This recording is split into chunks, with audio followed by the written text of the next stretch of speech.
One of the challenges when binding off in the round is how to neaten that last joggle at the end of the round. Because circular knitting is a spiral like a spring, not a series of stacked donuts, one on top of the other. So what we have to do is work out how to solve that nasty joggle. I'm binding off here using modified conventional bind off. There's another YouTube clip available on that. And I'm coming to the end of the round, and as you can see I've used a contrasting colour for my bind off round just for clarity. And into that stitch and knitted, and there is my last stitch of my bound off edge.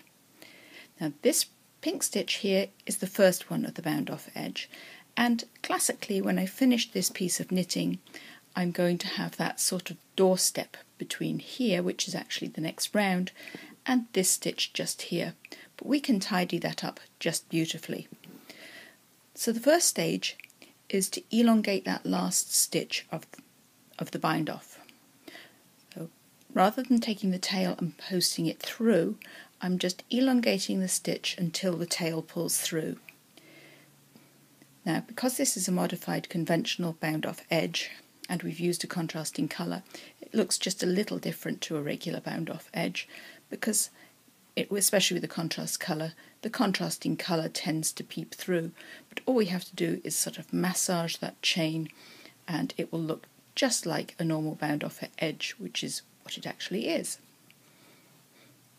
There's a knitwise version and a purlwise version, and this can be used under all circumstances. So I'm back to my nasty joggle. How are we going to solve this?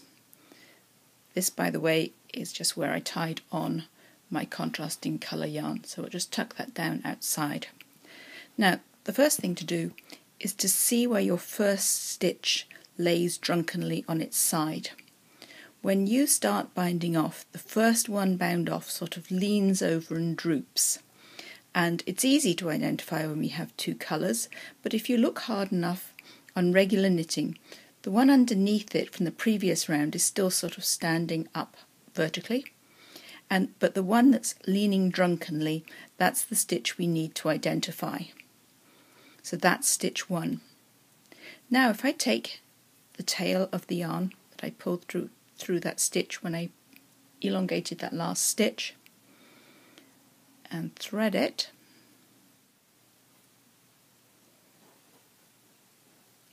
and there we go.